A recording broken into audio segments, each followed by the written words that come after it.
Ada yang lain yang tahu? Tahu, Ibu. Selain ketua kelas? Gimana Siti Kulsum? Kurang tahu, Bu. Kurang tahu. Oke. Nggak tahu juga, Bu. Tadi 3. Tidak tahu juga. Oke. Hari ini juga kita tidak akan full ya, tidak akan full 2 jam. Waktu diskusi akan dipercepat sehingga bisa selesai, mudah-mudahan bisa selesai di pukul 12 ya. Coba segera dihubungi teman-temannya supaya cepat masuk. Baru 18.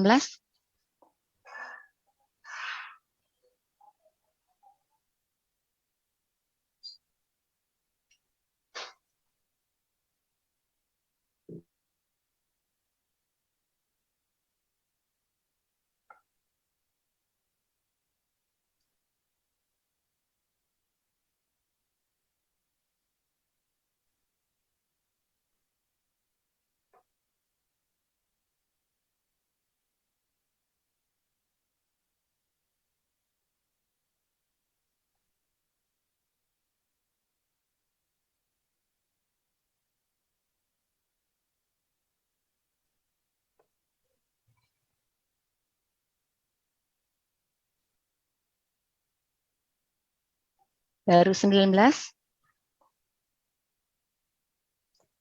Rina ada tuh, Rina Rosmiati hadir. Mana Rina? Ibu lihat ada? Hadir, Bu. Nah, Rina tidak mengerjakan tugas individu.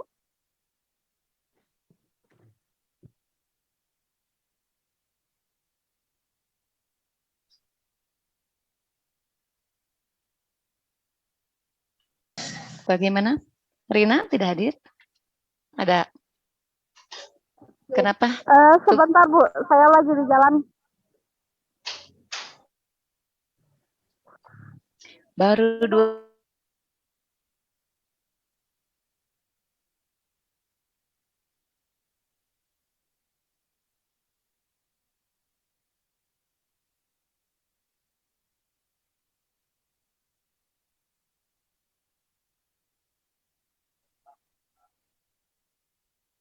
Oke, sebelum dimulai ke diskusi kelompok, ada kendala dalam pengerjaan atau tidak?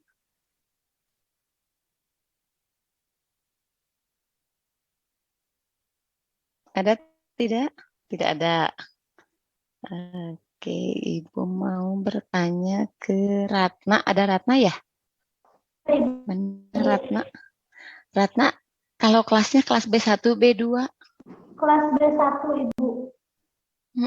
Tapi setiap kali tugas individu ngakunya B2 mulu.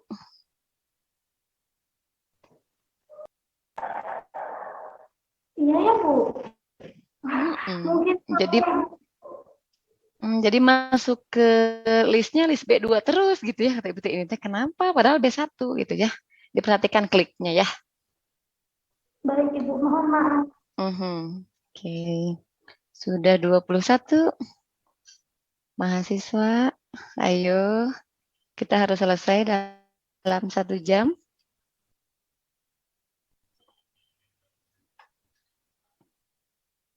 Oke, sudah ada Siva, Fajar hadir. Oke. Ada, Bu. Kenapa tidak di on kamera? Silahkan dibuka kameranya. Oke.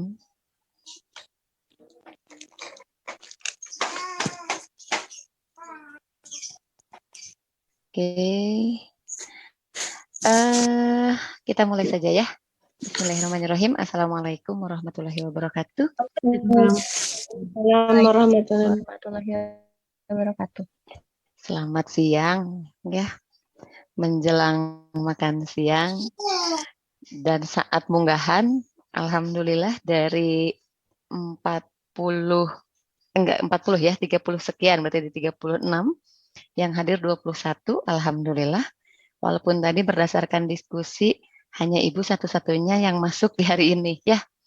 Bukan Ibu tidak menghargai momentum munggahan, tapi karena tidak ada informasi apakah ini resmi libur atau tidak gitu ya. Itu yang pertama. Pertimbangan yang kedua, perkuliahan kita juga diselenggarakan di siang hari, tidak mepet ke sore ya. Jadi memungkinkan untuk dilaksanakan. Dan yang ketiga juga durasinya Ibu kurangi tidak sampai 12.40, tapi sampai pukul 12.00 gitu ya. Nah, seperti biasa, tadi Ibu sudah sebutkan ada 3 orang yang tidak mengerjakan tugas individu. Ada Rina, Disti, betul, Rina, dan Hilma.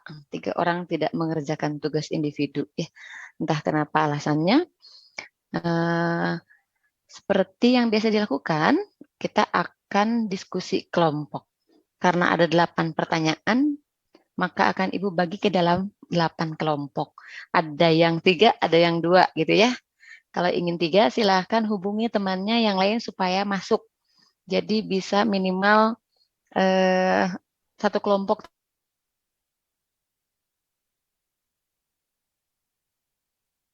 Kemudian Mirella, Ibu belum lihat ya. Silakan sambil dihubungi yang lainnya supaya tetap bisa masuk perkuliahan dan absensinya tetap terisi ya. Oke. Tidak apa-apa ya, kuliah lagi munggahan ya. Bagaimana? Ibu untuk absennya disikap. Disikap nanti kan sore sesuai jadwal. Waktu minggu kemarin kan udah Ibu sampaikan ya. Kuliah kita di 10.40, tapi absensinya tetap nanti di sore hari ya. Itu ya. Iya, Bapak deh, Ibu. Nah, efek munggahan Ibu ke jadi Bapak tinggal ikut Dede.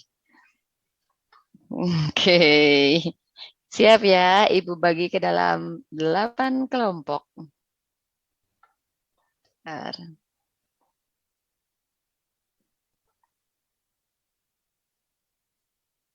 Oke, waktunya hanya setengah jam. Silahkan.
Cuma bertiga ya?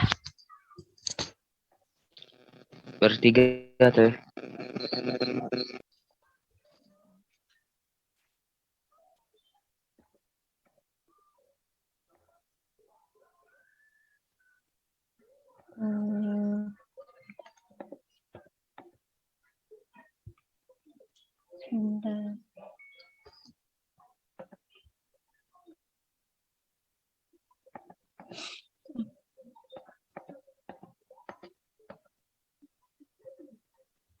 Ini kan ada 8 ya, dibagi-bagi aja paling ya.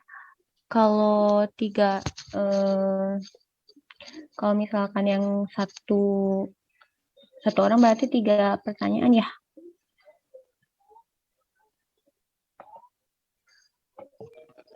Ya teh. 1 orang 2 mungkin. 2. Bentar. Ini 8 pertanyaan kan? Kurang lebih 3.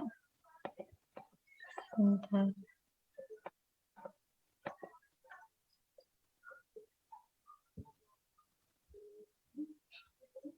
Sok yang mau sekarang kan ini ya ada 8. Aku kopiin jawaban yang udah aku kerjain sebelumnya ya ke chat. Kan nomor pertama, setelah membaca beragam jenis instrumen tes, apa pertimbangan Anda ketika memilih bentuk tes uraian kepada siswa? Sebentar. Kalau ini jawaban aku, kalau jawaban yang lain gimana? Nah.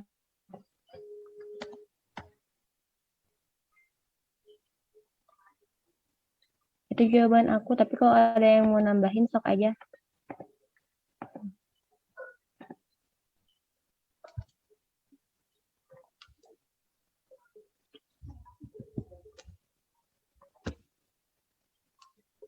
Hmm.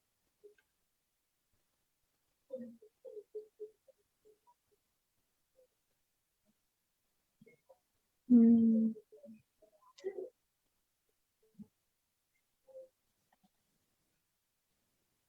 Ya, cuman segitu.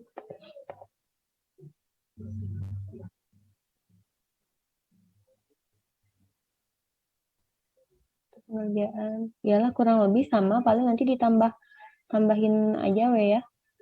Aku mulai isi, kan waktunya berkurang ya. Waktu pengerjaannya. Coba. Bentar. Kita kerjain lagi.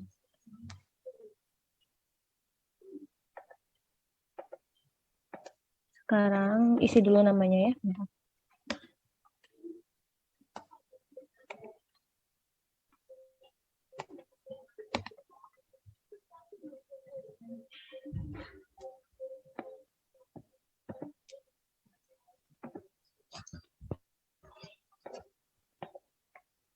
Copy ya.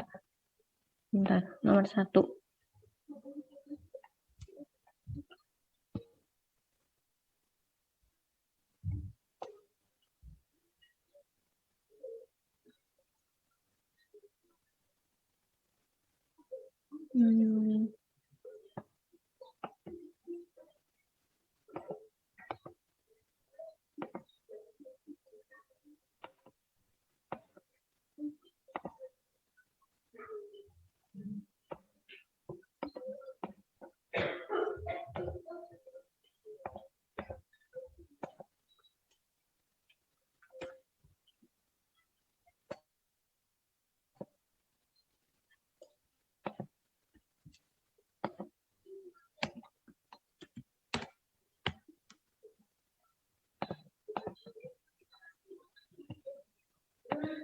Sekarang lanjut ke nomor 2 aja ya.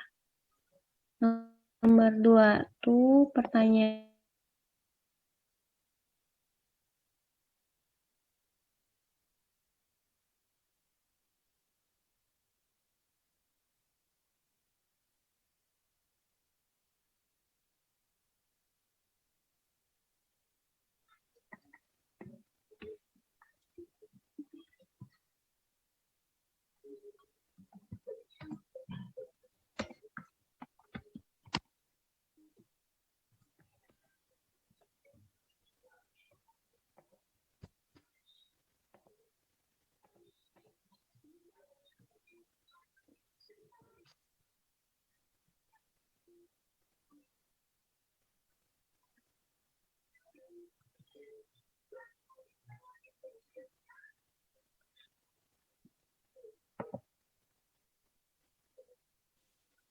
Ya, nomor 2.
Ya.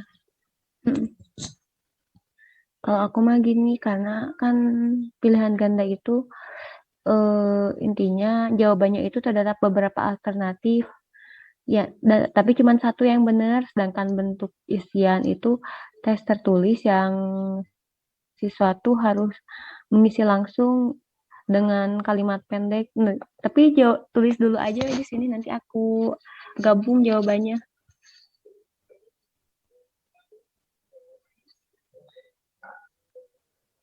Ya, sok.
Bang.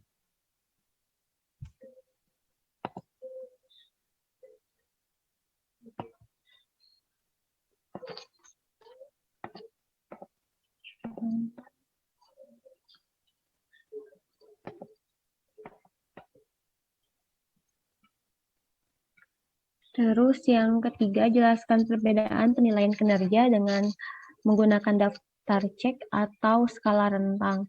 Kalau aku mah, yang pertama, jika daftar cek, pengamat hanya mempunyai dua pilihan mutlak, yaitu iya dan tidak.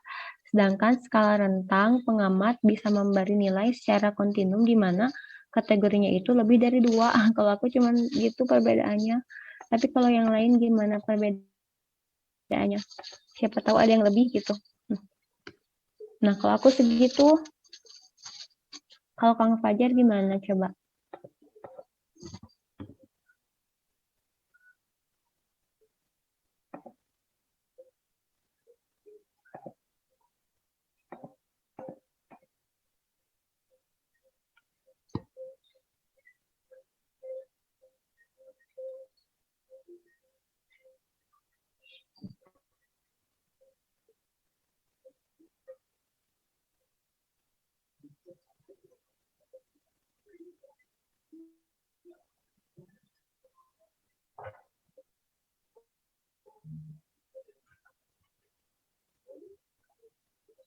Berarti ini tambah sama yang aku tadi ya. Coba.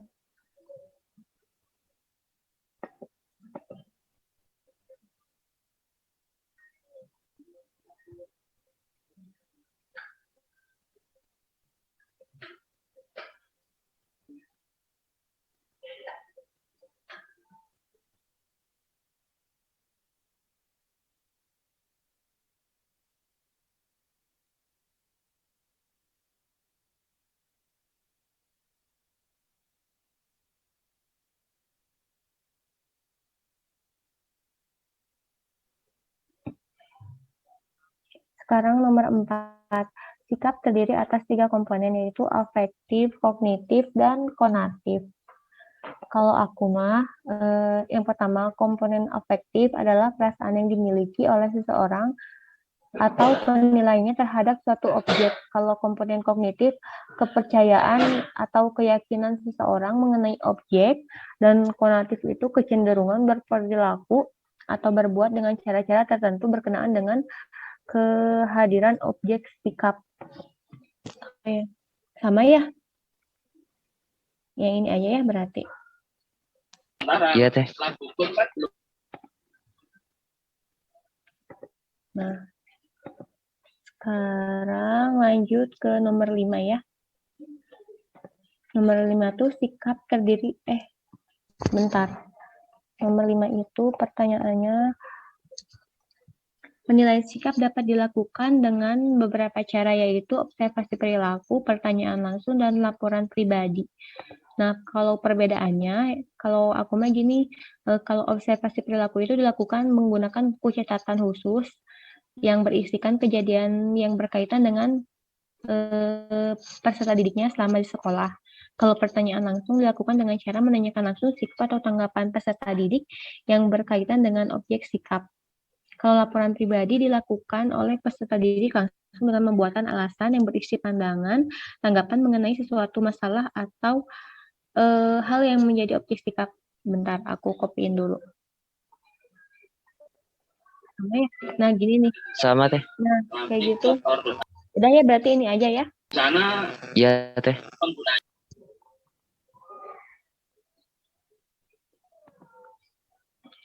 Nah, terus nomor 6, sekarang buatlah perbandingan antara penilaian proyek, produk, dan penilaian portofolio. Kalau aku mah gini nih, bentar.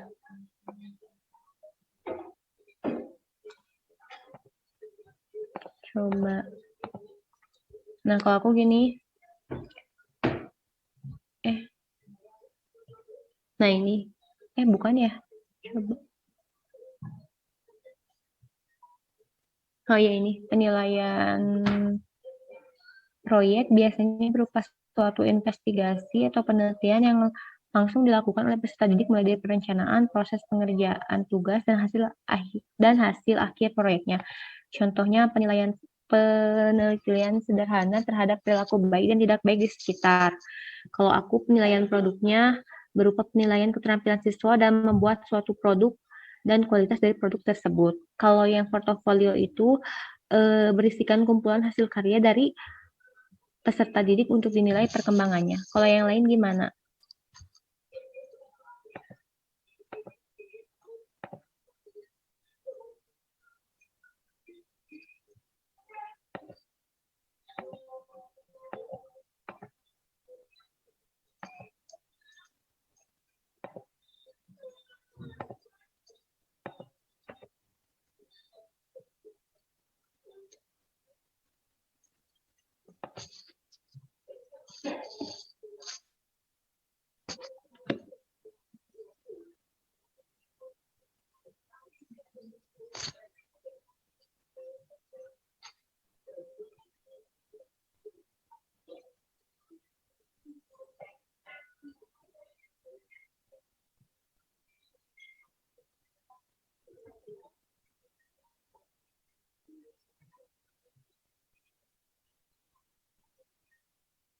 Oh ya.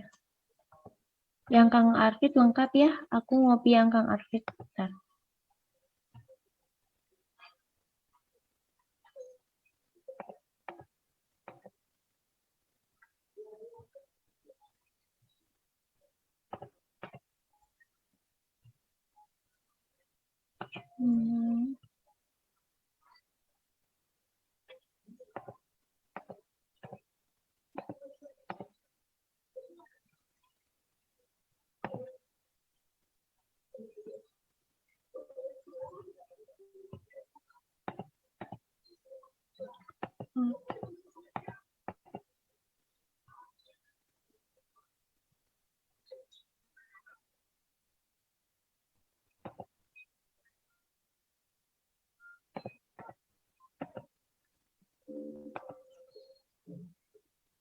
Nah, sekarang lanjut ke nomor 7 ya. 2 lagi. Mengapa penilaian diri berperan penting dalam pembelajaran? Kalau aku, jawabannya yang pertama dapat menumbuhkan menumbuhkan rasa percaya diri dari peserta didik. Yang kedua, dapat menjadi kemampuan dan kelemahan dari peserta didik. Dan ketiga, dapat mendorong dan membiasakan peserta didik untuk jujur dan objektif dalam melakukan penilaian. Kalau yang lain gimana? Bentar, aku kopiin dulu jawabannya. Nah, kalau aku gitu,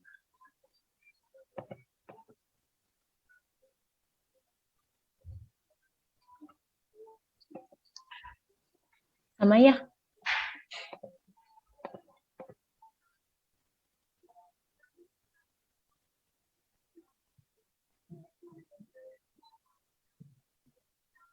Oke, yang ini ya. Aku gabung ya jawaban aku sama yang Kang Fajar, bentar.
Sekarang nomor 8 ya. Kemukakan pendapat Anda tentang ujian yang bersifat open book penilaian diri berperan penting dalam pembelajaran. Bentar.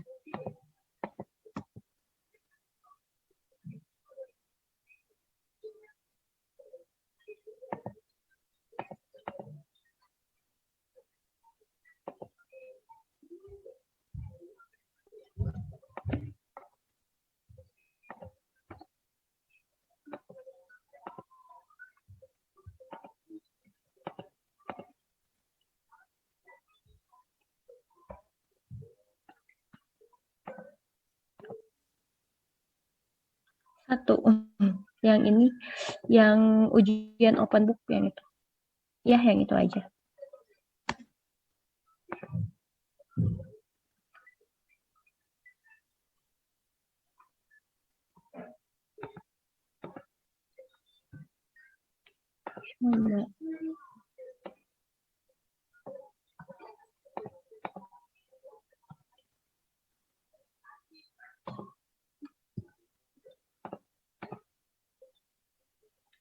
Baik, aku sekalian ngopi yang jawaban tadi ke Word ya.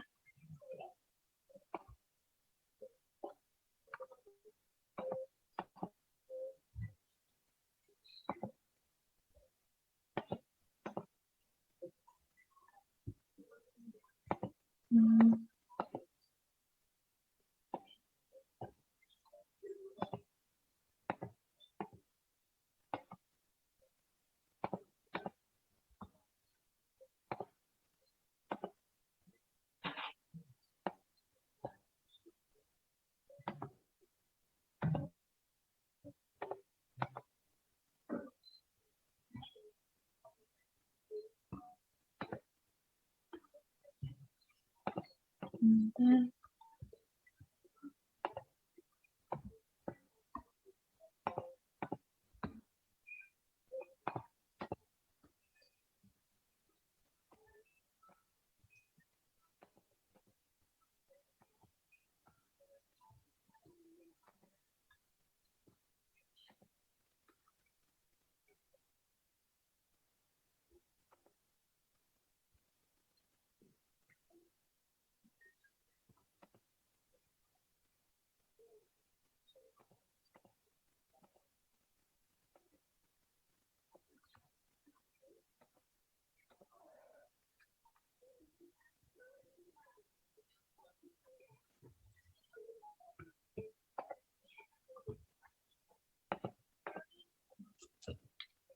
Aku copy jawaban yang aku coba ya.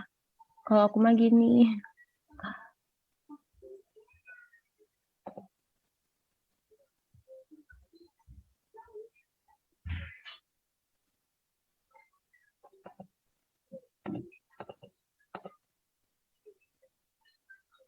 Nah, kalau yang lain kayak gimana?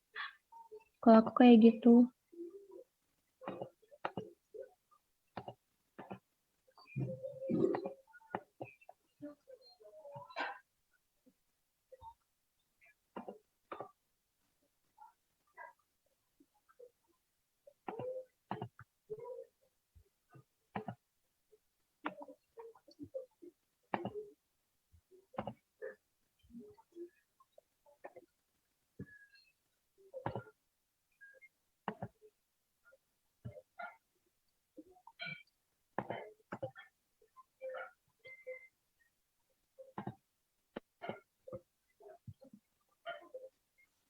Beda sok, gak apa-apa. Iniin dulu aja.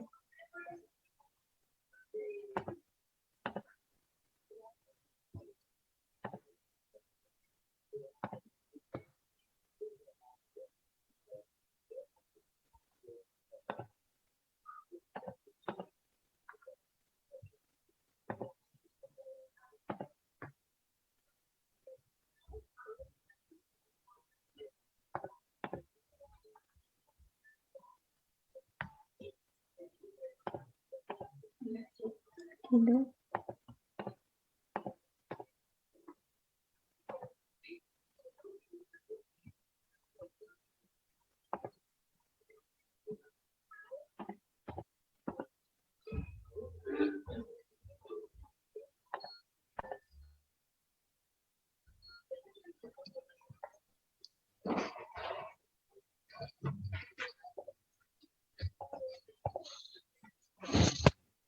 Ini ya.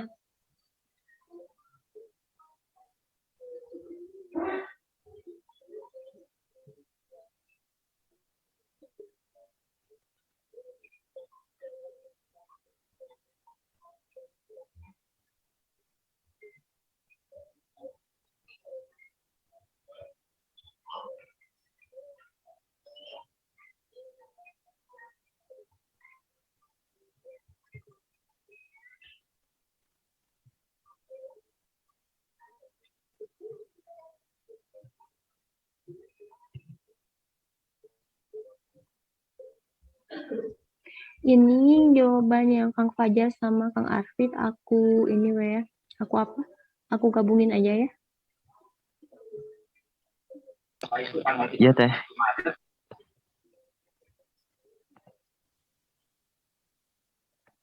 Ya, beda ya. Bentar. Kalau tapi jadi kita tuh pertama ambil yang Kang Fajar dulu. Tapi di lain sisi gitu. Di lain sisi ujian opung book itu juga merupakan tipe ujian yang bagus karena soal yang diujikannya juga akan semakin sulit. Jadi menuntut siswa untuk berpikir lebih dalam mengerjakannya. Kayak gitu gimana? Setuju teh. Ya, kayak gitu.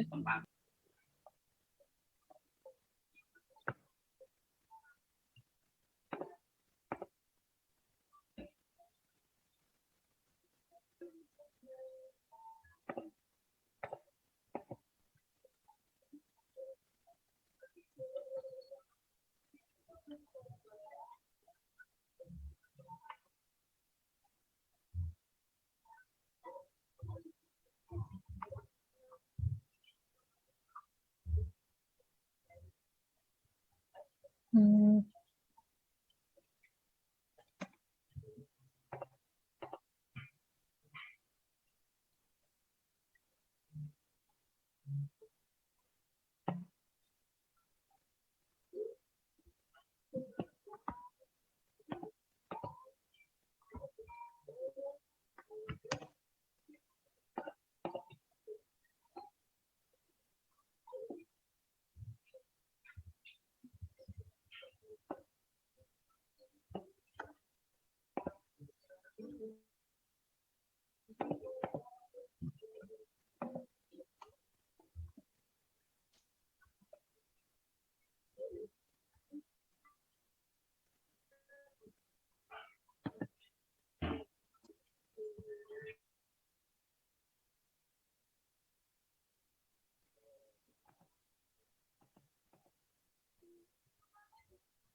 Bentar.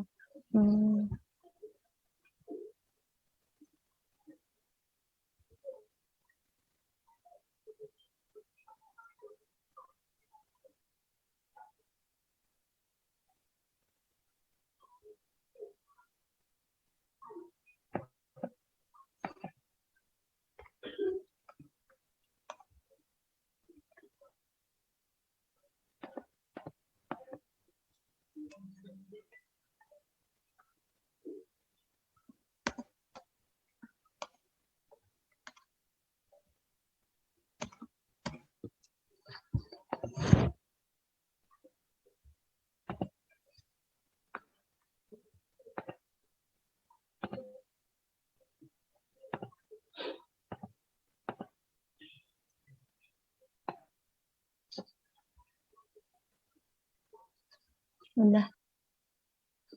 Ini kan udah beres ya.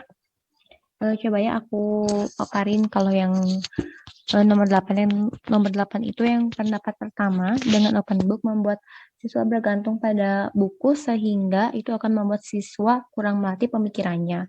Hal itu jelas akan membuat minat belajar siswa akan berkurang karena open book hanya boleh diterapkan ketika pembelajarannya itu sulit seperti bahasa Inggris dan matematika. Nilai diri sangat penting karena setiap orang belajar untuk mencapai tujuannya sehingga bisa memotivasi, mengetahui kelemahan, dan bertanggung jawab. Terus yang keduanya itu, namun di sisi lain tipe ujian open book itu adalah tipe ujian yang bagus untuk dilaksanakan kepada siswa karena menggunakan ujian tipe open book itu, maka soal yang diujikan akan semakin sulit untuk menuntut siswa untuk berpikir dalam mengerjakannya. Kayak gitu ya. Udah aja ya, aku kirim ini.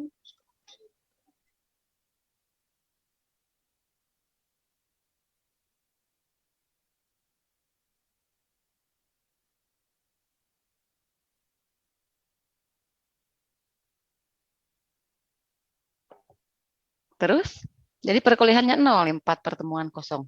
Tidak ada. Sekarang mah Bu, kalau sekarang kan ditutup gunungnya.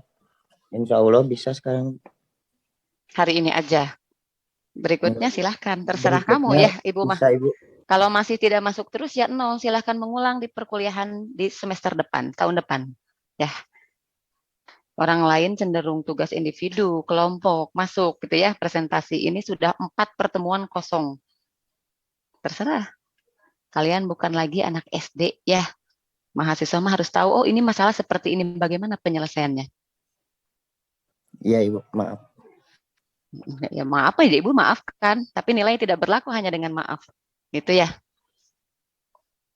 Oke, sepertinya sudah selesai. Kamu juga sekarang masuk, Rangga, sudah selesai diskusi kelompoknya. Ya. Sekali lagi minggu depan tidak masuk, berarti kamu mengulang di semester yang akan datang saja kalau kosong terus. Iya Ibu. Oke, dibuka kameranya, yang lain juga dibuka, silahkan.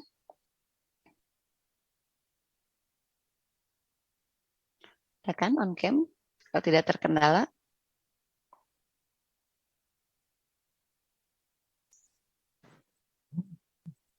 Yuni, Ratna, kemana? Anissa, Ya, Rina. Ibu. Silakan dibuka kameranya. Oke. Ratna, Rina. Nyari dulu sinyal belum stabil. Soalnya belum masuk kalau di kameranya di ini. Iya, sok, silakan. Koni hadir. Oke, Ratna mana Ratna? Sama Rina yang belum ya. 2 orang yang belum buka kamera. Pajar hadir, Pajar? Hadir, Bu. Pajar masak, Jar? Ibu hadir. Tidak, Ibu. Oke. Maaf. Iya, Neng, kenapa? Jelek Iya. sekali. Iya, nggak apa-apa. Kalau memang sangat sulit, tidak apa-apa. Oke. Yang tidak terkendala. Ibu. Jelek sekali, mohon maaf. Iya, Ratna tidak apa-apa karena sinyalnya jelek sekali, gitu ya.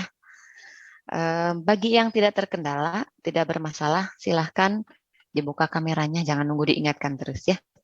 Oke, kita akan mulai presentasi. Silahkan, kelompok 1 mempresentasikan nomor 1. Bu. Ya. Mohon maaf. Rina Rosmiati hadir, cuman dipakai akun 1 Zoom sama saya Bu, soalnya sinyalnya nggak ada. Bisa gitu dekatan rumahnya? Iya Ibu, ada. Oke, Ibu cek dulu ya, Rina. Oke, tadi di jalan katanya ya? Nggak apa-apa Bu. Nggak apa-apa. Mau Ya, 1 Ibu. Zoom isinya 10 orang juga kalau deketan nggak apa-apa. Ya, kan sudah ya diskusinya tadi. Sip. Silakan presentasi kelompok 1. Presentasikan nomor 1. Baik, sama Teh Veronica. Sok, silakan.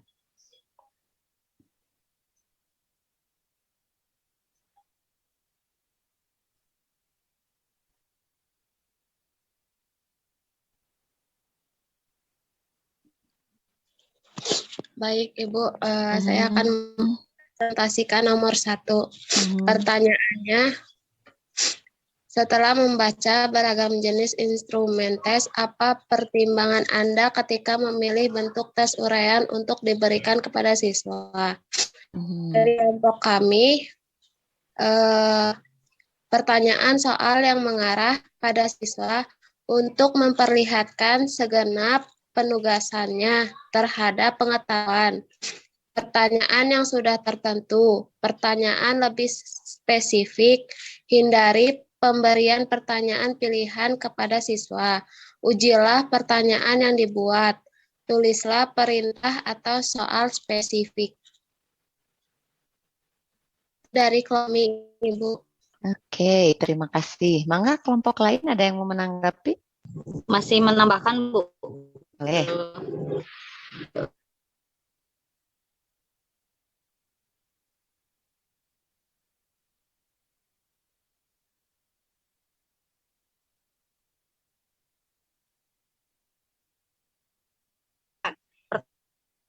Ada pada buku teks, siswa akan melihat melihat jauh ke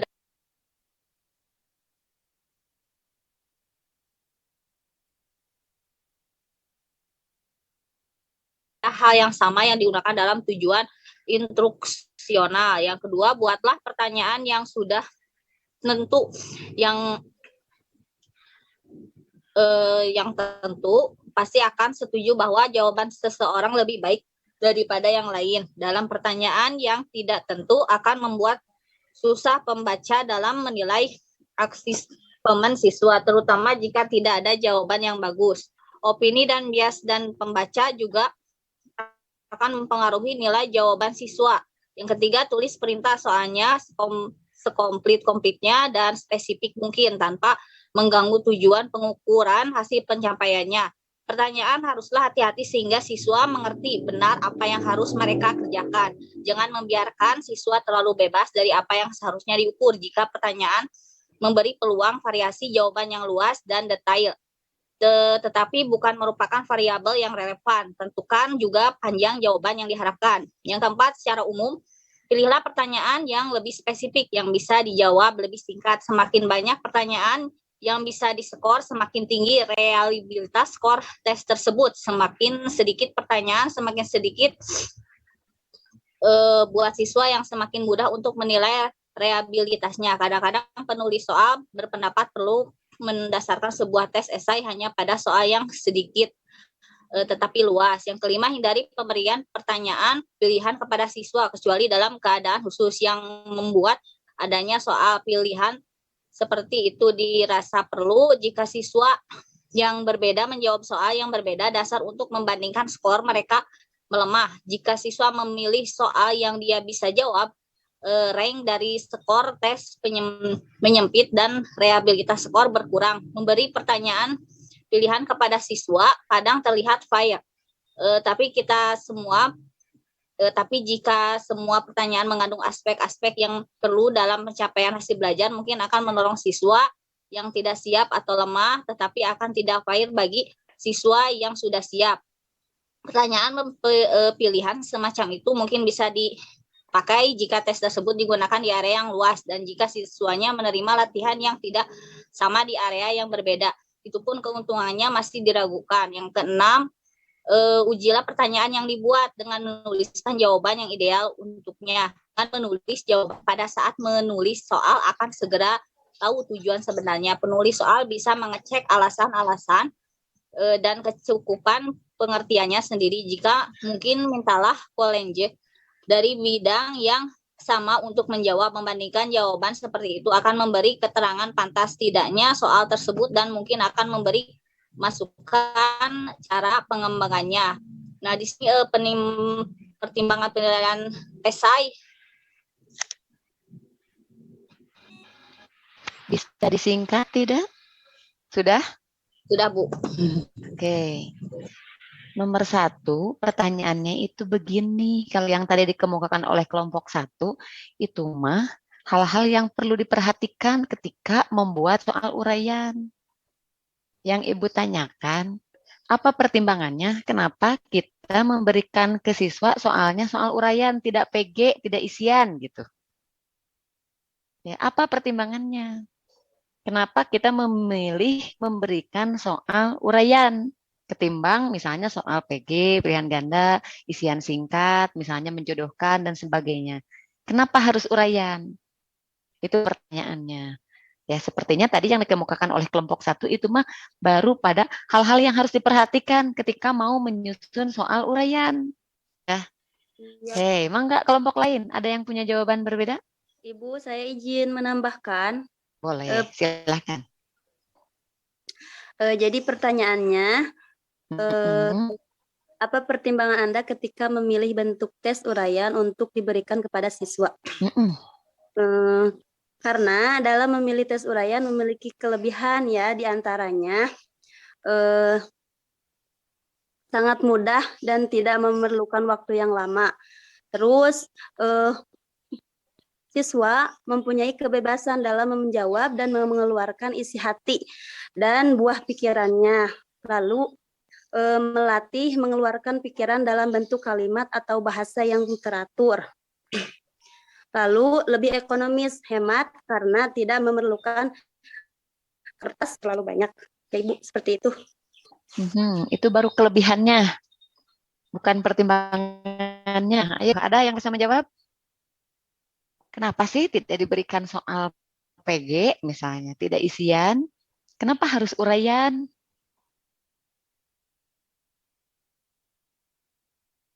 Ayo, kelompok lain selain Siti Kulsum tadi? Kelompok 2? Salsabila, Siti Fatimah, Yuni, bagaimana komentarnya? Jawabannya bagaimana?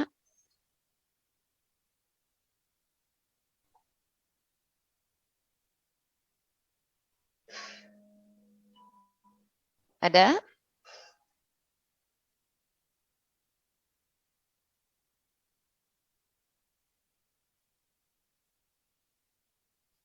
Yuk, bagaimana Arpit?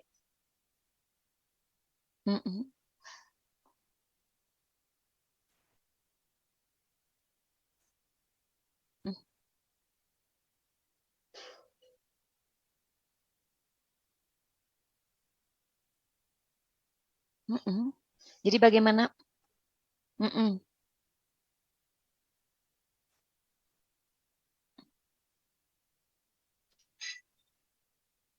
Coba dikemukakan jawabannya.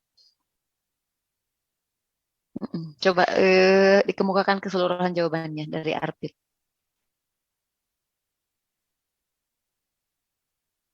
Pertimbangan.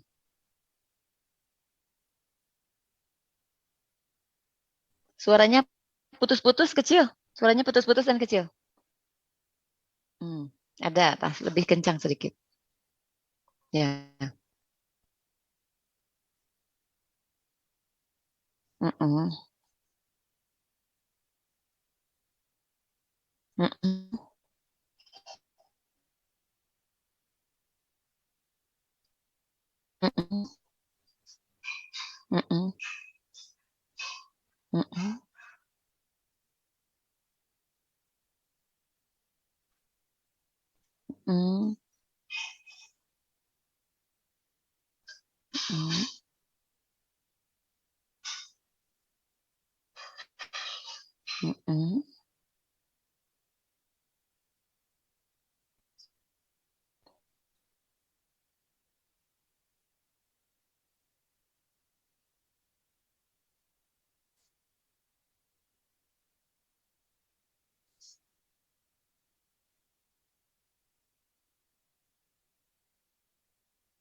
Mm-mm.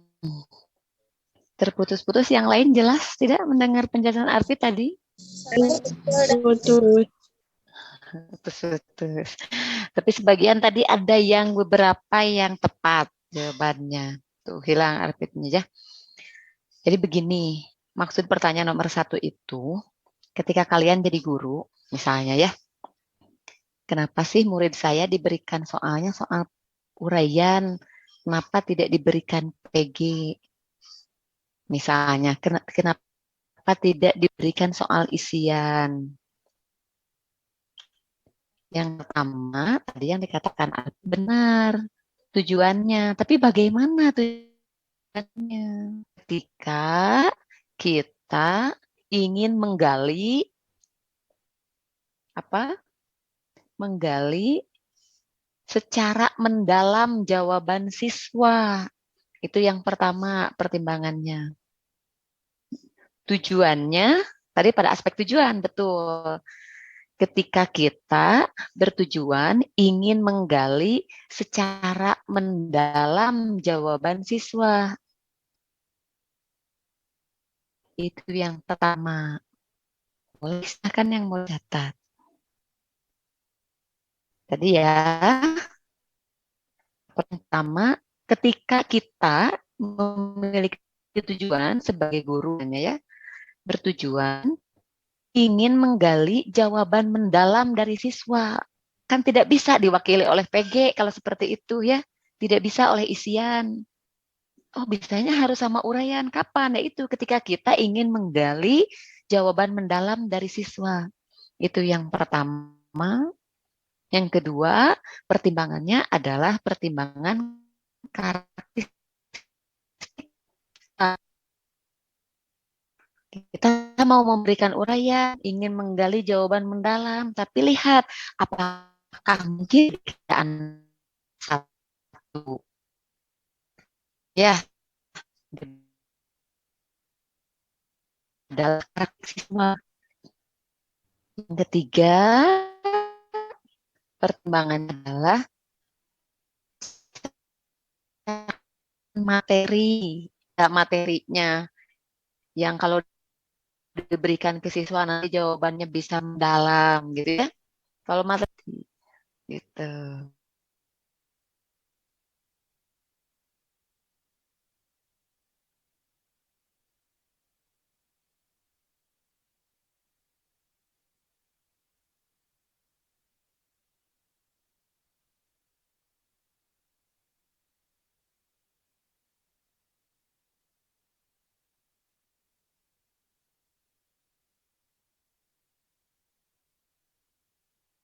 Bisa Ibu.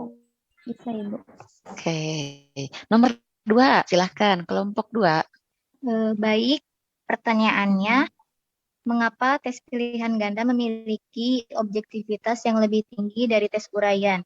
Menurut kelompok kami, tes pilihan ganda memiliki objektivitas yang lebih tinggi dari tes uraian karena dari segi materi, tes pilihan ganda memiliki jumlah materi yang terbatas. Dari segi fungsi, tes pilihan ganda dapat mengukur jenjang kognitif mulai dari ingatan sampai evaluasi.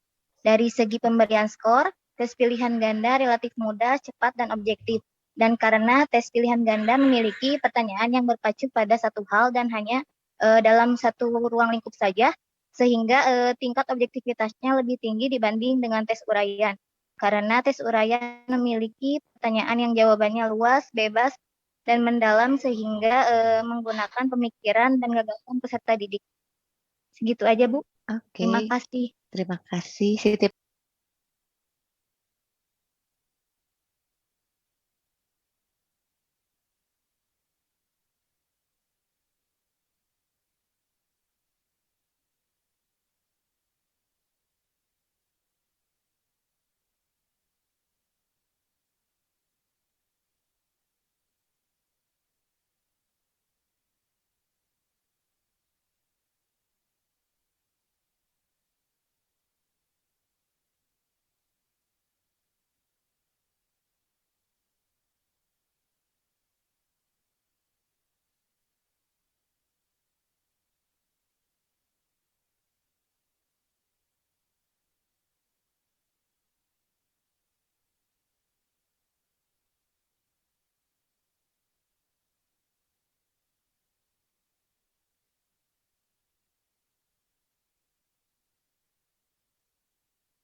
aktivitas. Nah, ketika misalnya Dedeh memeriksa pilihan ganda, kan jawabannya pasti yang sudah pasti ya, jawaban benarnya sudah pasti, jawaban salahnya sudah pasti. Kalau misalnya muridnya Syifa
Nah, seperti itu Ibu dari kelompok kami. Oke, kelompok lain ada yang berbeda?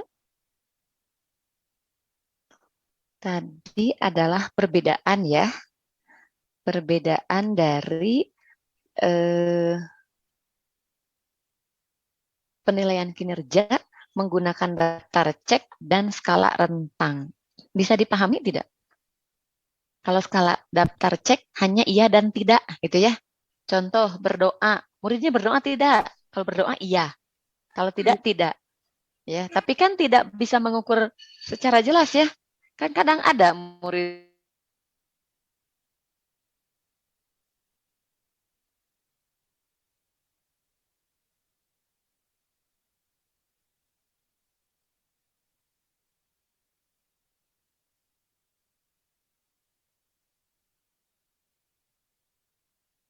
tidak terbatas pada iya dan tidak. Tadi sudah disampaikan ya. Di skala rentang, kalau muncul nanti di level perilakunya, mana yang sempurna, mana yang tidak. Gitu ya. Jadi kalau menggunakan skala rentang, biasanya masih suka dapat nilai peserta didiknya dibandingkan dengan ya dan tidak. Ya, itu tadi sudah disampaikan oleh Siva.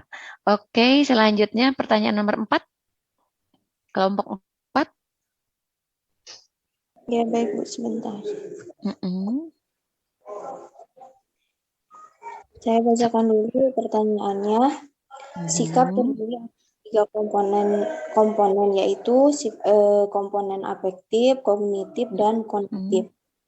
Kemudian jelaskan terkait ketiga komponen tersebut. Nah, yang komponen afektifnya itu merupakan suatu aspek emosional yang menggambarkan perasaan seseorang terhadap suatu objek. Perasaan ya? Apakah objek perasaan. Apakah objek tersebut itu diinginkan atau hanya sekedar disukai.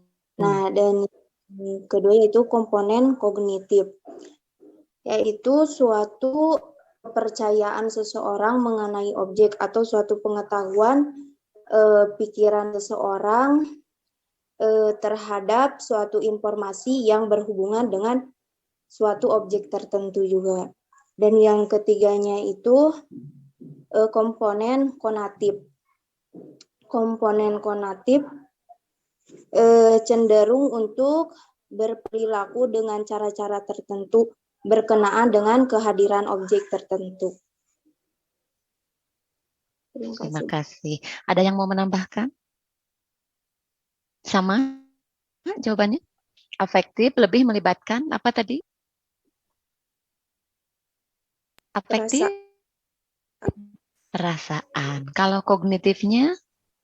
Kognitifnya kepercayaan. Kepercayaan. Dan terakhir konatif? Cenderung untuk berperilaku dengan cara-caranya tertentu gitu ya Bu, berkenaan dengan sikap ya Bu. Sikapnya. Betul, sikapnya. Tuh ya, di unsur afektif saja, penilaian afektifnya ternyata ada kognitifnya ya. Tapi kepercayaannya kognitifnya. Oke, sepertinya lengkap, cukup. Silakan lanjut ke kelompok 5. Pertanyaan nomor 5. Yuk, sama siapa? Silakan. Nama saya Bu. Silakan. Pertanyaan nomor 5, penilaian sikap dapat dilakukan dengan beberapa cara, yaitu observasi perilaku, pertanyaan langsung, dan laporan pribadi. Jelaskan perbedaan dari ketiganya. Perbedaan observasi perilaku, pertanyaan langsung, dan laporan pribadi, yaitu observasi untuk mendapatkan data tentang suatu masalah sehingga diperoleh pemahaman atau suatu pembuktian, sedangkan untuk pertanyaan langsung, pertanyaan yang diucapkan langsung kepada seseorang. Sedangkan untuk laporan pribadi, yaitu untuk melaporkan data apapun yang ada dikelola atau dikerjakan. Terima kasih. Udah, baru itu ya perbedaannya. Ada lagi nggak yang berbedanya? Silakan kelompok lain. Ada yang mau menyampaikan? Apa sih bedanya tadi observasi perilaku, pertanyaan langsung, dan laporan pribadi? Boleh menambahkan, Bu? Boleh, silahkan. Disingkat, tidak panjang lebar. Observasi perilaku itu seseorang pada umumnya menunjukkan kecenderungan seseorang dalam suatu hal. Misalnya orang bisa minum kopi atau dapat dipahami sebagai kecenderungan yang senang misalkan kepada kopi. Oleh karena itu guru dapat melakukan observasi terhadap siswa yang dibinanya. Hasil observasi dapat dilakukan sebagai umpan balik dalam pembinaan. Yang kedua, pertanyaan langsung. Kita juga dapat menanyakan secara langsung tentang sikap seseorang berkaitan dengan orang tersebut. Yang ketiga, laporan pribadi. Penggunaan teknik pengelolaan misalkan di sekolah, misalnya siswa diminta membuat usulan yang berisi pandangan atau tanggapan tentang sesuatu masalah atau keadaan atau hal yang menjadi objek sikap. Oke. Ada lagi yang mau menambahkan? Ibu Jadi mau bedanya apa? Boleh, Neng, dari silakan. kelompok kami mah perbedaannya teh dari cara pengambilan datanya. Kalau yang observasi, kalau apalagi sebentar Ibu. Pertanyaan langsung ditanya gitu ya. Ditanya langsung kayak wawancara gitu. Terus kalau laporan pribadi itu dari apa?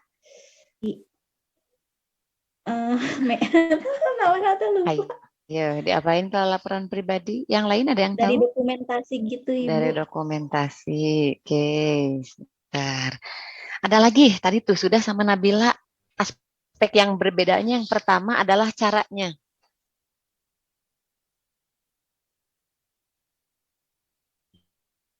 Yang pertama dari caranya. Betul. Tadi kalau observasi ya diamati. Kalau pertanyaan langsung ditanya. Yang ketiga, laporan pribadi tadi mengamati salah satunya dokumen misalnya. Itu yang pertama dari cara, boleh kalau mau dicatat silakan. Dari caranya, yang kedua dari aspeknya, ya, aspek dari sikapnya. Berarti yang karena observasi perilaku berarti harus perilakunya yang bisa diamati. Ya, kalau yang tidak bisa diamati, misalnya mau mengamati sikap, misalnya sikap ketika sholat gitu ya. Kan tidak bisa diamati langsung ya, tidak bisa melalui observasi. Nah, caranya sikapnya bisa ditanyakan ke siswa melalui pertanyaan langsung. Gitu ya. Nah, kalau yang ketiga, laporan pribadi, kalau misalnya ada aspeknya yang tidak bisa diamati langsung, tidak bisa ditanyakan langsung, bisa melihat ke misalnya tadi dokumen. Itu perbedaan kedua dari aspek. Perbedaan yang ketiga adalah dari nya. Kalau observasi kita bisa mengamati secara bersamaan siswa ya. Dalam satu kelas kita bisa amati secara langsung. Kalau pertanyaan langsung itu cenderung satu-satu berarti ya subjeknya. Laporan pribadi juga sama. Tuh, jadi minimal ada 3 aspek tadi perbedaan untuk pertanyaan nomor 5. Oke, selanjutnya nomor 6. Saya, Bu. Silahkan, Meisaro. Pertanyaannya, buatlah perbandingan antara penilaian proyek, penilaian produk, dan penilaian portofolio. Perbandingannya di mana penilaian proyek, penilaiannya diselesaikan dalam periode atau waktu tertentu.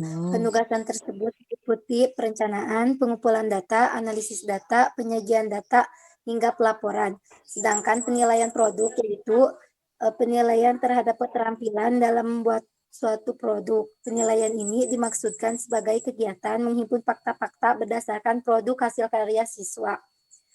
Sedangkan penilaian portofolio, kegiatan menilai karya-karya siswa secara individu pada suatu periode untuk suatu mata pelajaran. Akhir suatu periode, hasil karya tersebut dikumpulkan dan dinilai oleh guru dan peserta didik. Ibu, jawaban kami. Terima kasih. Oke, sama-sama. Yang lain ada yang mau nambahkan?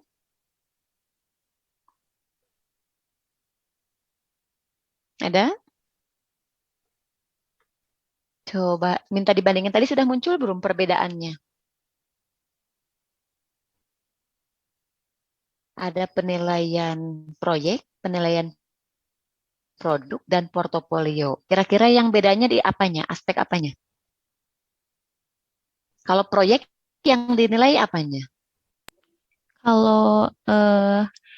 Kalau penilaian proyek yang dinilainya dari proses perencanaannya, lalu pengumpulan datanya, pengorganisasian, dan penyajian datanya. Kalau penilaian produk, penilaiannya itu di hasil akhirnya. Jadi terus kalau portofolio itu jadi menilai hasil karya peserta didik secara holistik gitu. Jadi menyeluruh. Beda ya? Tuh. Oke, berarti yang pertama adalah aspek yang dinilai. Kalau penilaian proyek yang dinilai adalah proses kegiatan proyeknya. Mulai dari merencanakan, melaksanakan, itu penilaian proyek. Boleh, silahkan yang dicatat. Kalau yang tidak dicatat, mudah-mudahan ingat sampai nanti UTS. Ya.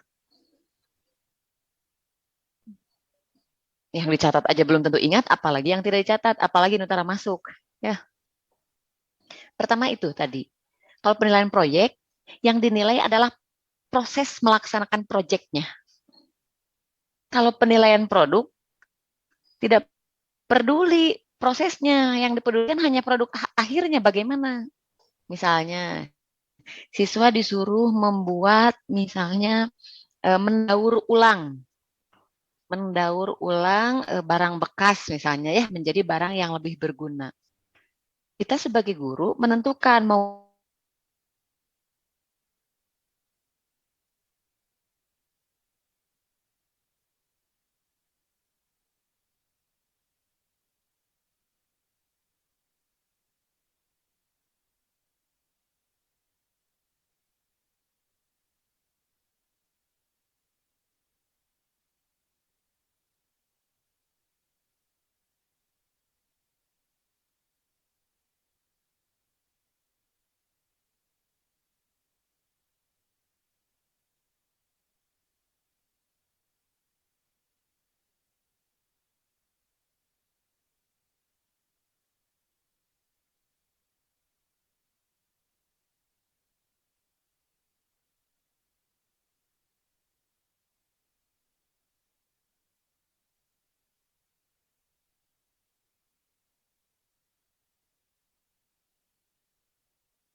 lebih lama. Kalau produk ya lebih sebentar penilaiannya karena hanya lihat produk. Kalau portofolio sepanjang semester, sepanjang proses pembelajaran. Itu portofolio. Dan portofolio tidak hanya terbatas pada produk fisik gitu ya. sekedar membuat puisi pun itu juga termasuk portofolio. Gitu ya. Itu dua perbedaannya. Oke, terima kasih. Lanjut ke kelompok 7.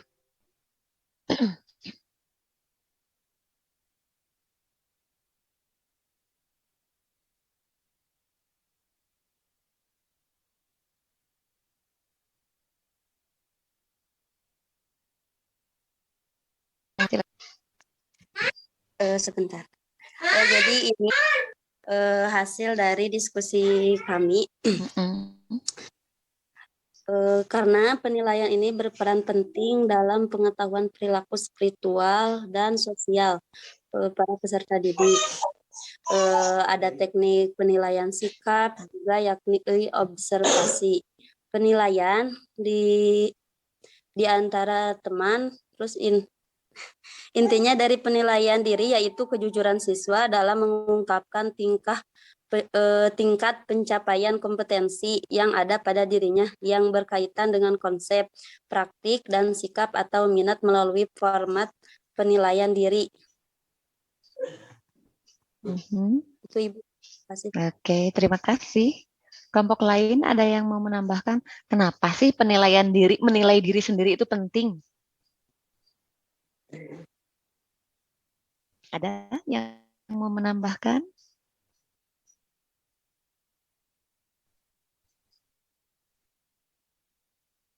Salsabila mau menambahkan?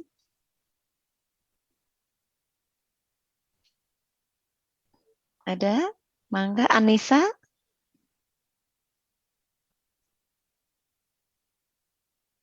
Sinta? Barangkali? Dede? Saya Bu mencoba menambahkan. Kalau dari Boleh, Mei Syarah dulu ya. Sok, silahkan. Mei, silahkan. Karena dengan penilaian diri, peserta didik dapat menumbuhkan rasa percaya diri karena mereka diberi kepercayaan untuk menilai dirinya sendiri. Sedangkan yang kedua, peserta didik menyadari kelebihan dan kelemahan dirinya karena ketika mereka melakukan penilaian harus melakukan introspeksi terhadap kelebihan dan kelemahan yang dimilikinya. Yang ketiga, dapat mendorong, membiasakan, dan melatih peserta didik untuk berbuat jujur karena mereka dituntut untuk jujur dan objektif dalam melakukan penilaian. Gitu, Ibu. Oke, terima kasih. Ada lagi?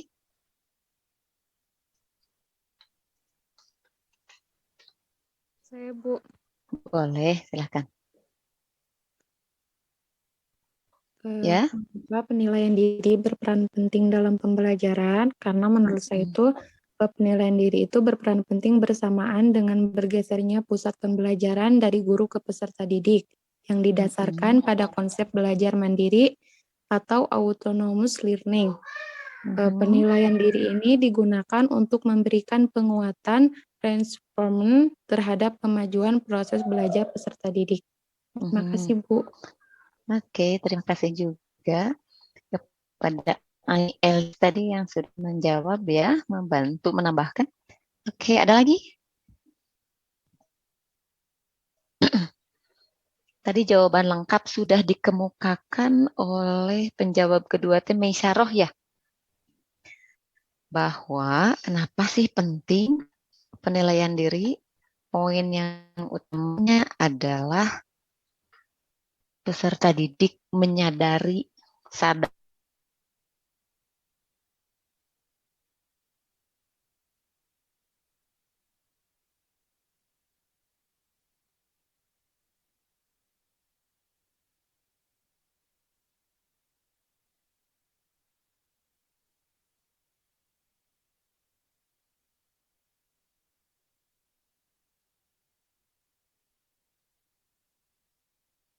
diri. Jangan hanya menilai orang lain, ya, menilai diri sendiri. Saya kelebihannya selama pembelajaran apa, kekurangannya apa. Ya, itu yang utama sebetulnya.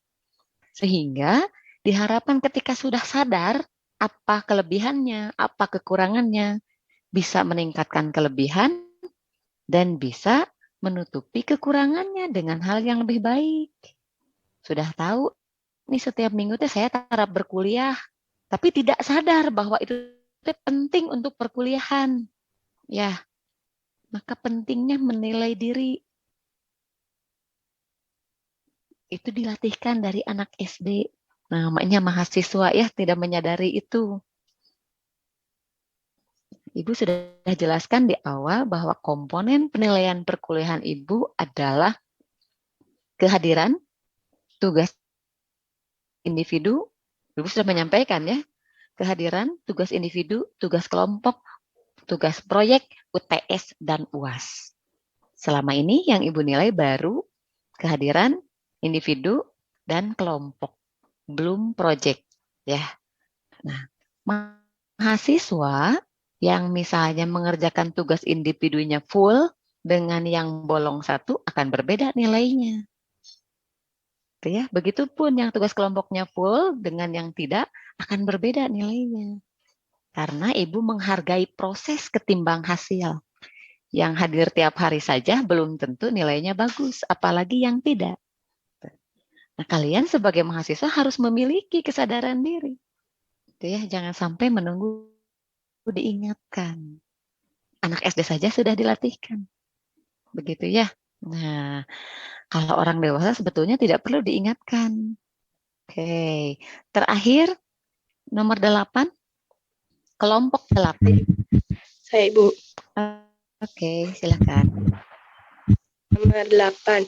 Kemukakan pendapat tentang ujian open book. Penilaian diri berperan penting dalam pembelajaran.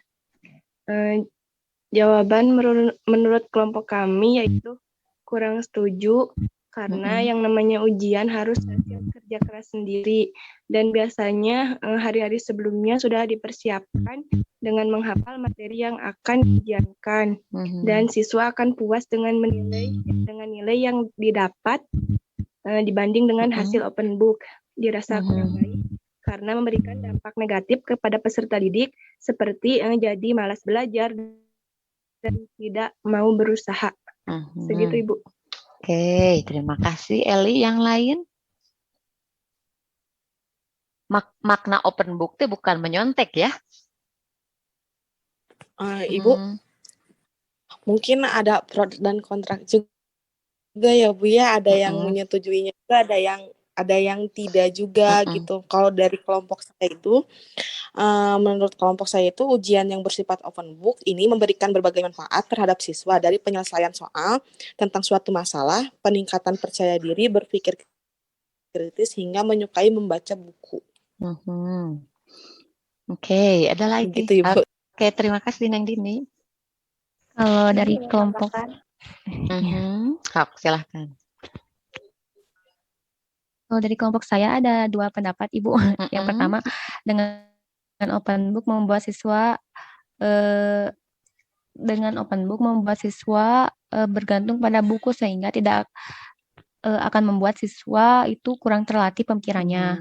Lalu yang kedua, namun di sisi lain tipe ujian open book itu bagus dilaksanakan kepada siswa karena dengan menggunakan ujian open book itu siswa secara tidak langsung akan membaca buku dan soal yang diberikan kepada siswa akan semakin sulit dan menuntut siswa untuk berpikir lebih dalam mengerjakannya. Kalau dari kelompok kami ada 2 jawaban. Ada 2 ya. Ya. Itu kelompoknya sifatnya cuma berdua. Bertiga. Bertiga itu ya. Berarti ada yang 2, ada yang 1 ya. Oke, ada 2 jawaban. Sebelum Ibu nanya gini, sebelum ke jawaban, Ibu tanya, kalian sebagai mahasiswa pernah diberikan ujian open book tidak? Pernah Ibu. Pernah ya. Kemudian kalau open book gitu, kemungkinan jawabannya ada di buku atau tidak? Iya, kemungkinan ada. Kemungkinan ada. Kemungkinan ada Bu, cuman kadang suka ditambahin dengan pendapat sendiri. Sendiri, oke. Kalau siswa SD mah nggak mungkin ya disuruh open book. Yang ibu tanyakan tuh kalau kalian tentang open book bagaimana itu ya, bukan ke anak SD ini mah, ke kalian yang ibu tanyakan tuh ya. Nah, kalau open book itu silahkan buka buku, tapi jawabannya tara aya di situ gitu ya. Biasanya gitu. Ya, yang ideal mah. Jadi, kalian diminta membuka buku, tapi jawabannya itu adalah hasil dari pemahaman kalian terhadap buku itu. Jadi misalnya gini, sekarang evaluasi nih dengan Ibu perkuliahannya. Ibu misalnya, misal ya, UTS Ibu berikan misalnya silakan open book misal ya. Nggak mungkin pertanyaan Ibu teh misalnya apa yang dimaksud dengan evaluasi, tidak mungkin. Kayak gitu ya. Jawabannya ada di buku, itu mah gampang. Nah, open book itu biasanya kalau dosen memberikan ujian open book, pertanyaannya cenderung pada pertanyaan analisis, sintesis, dan evaluasi. Jadi bukan bersifat hafalan. Kalau misalnya SIPA, Ibu hari ini misalnya UTS nanti kita open book, tapi SIPA sebelumnya tidak pernah baca buku, misalnya ya, buku yang dipersyaratkan. Kira-kira di hari UTS-nya bisa menjawab, bisa paham tidak? Walaupun buka buku. Tetap tidak ya. Nah, open book itu mempersyaratkan mahasiswa harus rajin membaca sebelumnya. Jadi tahu minimal ketika ada soal ini, oh letaknya di mana nih pemahamannya. Ada di halaman berapa ya.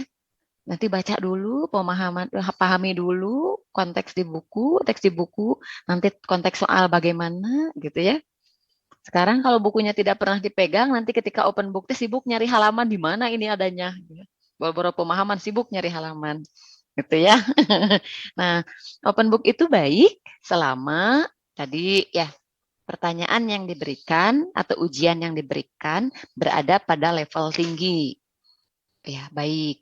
Baik itu kalau pertanyaannya ada pada level berpikir tingkat tinggi. Tidak baik kalau jawabannya hanya bersifat hafalan yang isinya ada di buku. Tuh ya. Kemudian baik juga disesuaikan dengan umur dan kemampuannya. Tidak mungkin kan anak SD suruh open book, dikasih pertanyaan analisis liar nu aya.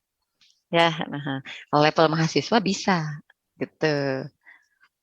Jadi tadi disesuaikan dengan dua hal tadi. Baik jika soalnya seperti apa dan subjeknya siapa gitu ya.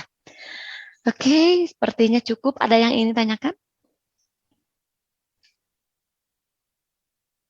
Tidak ada? Ingin ditanya? Tidak ada juga. Oke. Sudah 12 lebih 13 ya. Harusnya tadi 12.00 kita berakhir. Tapi alhamdulillah pertemuan kita hari ini selesai. Minggu depan kita tetap di 10.40 ya. Ibu harap tidak lagi terlambat, lupa, tidak ada sinyal. Ya. Ada selama ini yang terkendala ketika mengerjakan tugas individu? Ada? Tadi Ibu ingin bertanya, ada Neng Dini? Kenapa? Enggak Ibu, cuman waktu pas pertemuan 1 nggak tahu 2 gitu, saya tuh kan nggak ngerjain tuh soalnya lagi ada akreditasi dari sekolah Ibu, jadi lagi ngerjain administrasi gitu, jadi sampai lupa, jadi maaf banget Bu. Kan Ibu sudah bilang maaf mah berlaku ya, tapi nilai mah tetap tidak bisa sama maaf. Kerjakan susulan. Iya ya. siap Bu, ya. Kerjakan sekarang. Oke. Yang tugas individu ya. Rangga Iya, bagaimana Rangga? Tugas individunya 0 semua?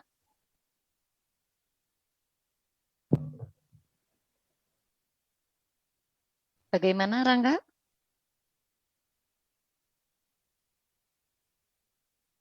Jadi kerjakan Nanti Ibu. kapan Ibu hanya berikan waktu sampai besok.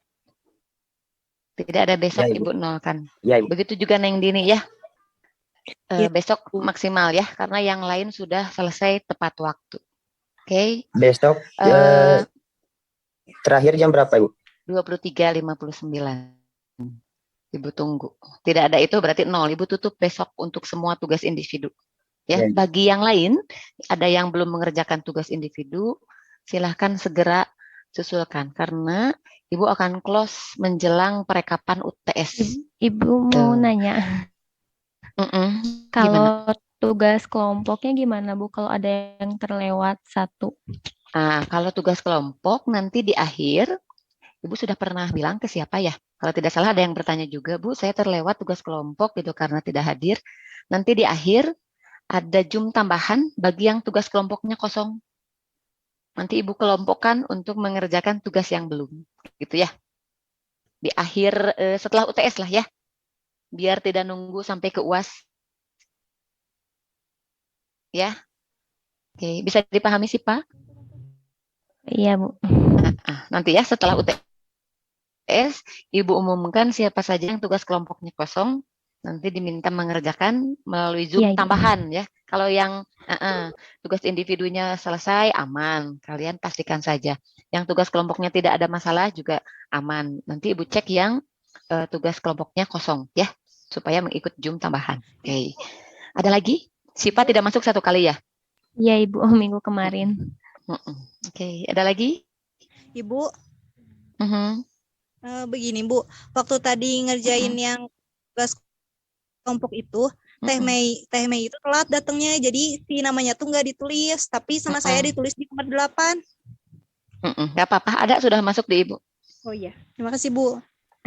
Oke, jadi Ibu untuk bahan pembanding ya, untuk bahan pembanding, selain kalian menuliskan nama anggota kelompok, Ibu juga mencatat nama kalian dalam room Zoom. Ya, jadi untuk pembanding. Karena khawatirnya ada yang hanya menuliskan nama saja, orangnya tidak hadir. Maka untuk memvalidasi, Ibu bandingkan dua data tadi ya. Dari GC, kalian dari GF dengan Ibu dari room Zoom-nya. Itu ya. Oke, ada lagi? Ya Ibu, kemarin teh kelompok saya lupa gitu gak kirim ke Google Form-nya untuk kelompok, tapi masuk juga. Kenapa atuh lupa? Jadi kan saya tuh kebagian ngisi Google Form, terus lupa gak kekirim, cuman di copy aja, terus di dokumenin Ibu gak kekirim. Di GC-nya atau di GF-nya? Di Kalau di GC-nya di apa? di Bu gak ngirim GF-nya kelompoknya Ya, itu. berarti tidak ada, tapi berarti nilainya yang bingung nanti ya. Kan di GC, di GF itu Ibu melihat nilainya, berapa hasil kerja kelompok. Ya, gimana tuh? Kirim ulang yang kelompok Sitikulsum ya.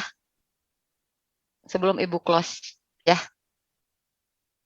Tapi kalau yang minggu kemarin Ibu kan setiap minggu beda kelompok. Ingat nggak dengan siapa kelompoknya? Ingat. Kirim secepatnya biar masuk nilainya. Iya Bu. Oke. Ada lagi yang ingin tanyakan? Tidak ada, sip. Sepertinya cukup ya. Terima kasih untuk kehadiran hari ini. Walaupun situasi kita munggahan, kalian tetap berkenan untuk hadir menyelesaikan jadwal perkuliahan kita sesuai dengan RPS. Baik, terima kasih. Sebelum tutup, selamat menjalankan ibadah puasa, itu ya. Mohon maaf lahir dan batin, hari ini juga dipaksa sama ibu kuliah, ya. Semoga puasanya lancar, senantiasa diberi kesehatan, begitupun perkuliahannya tetap lancar, ya. Oke, Ibu close untuk semua. Wassalamualaikum warahmatullahi wabarakatuh. Waalaikumsalam warahmatullahi wabarakatuh. Waalaikumsalam warahmatullahi wabarakatuh. Sok, lanjutin masaknya.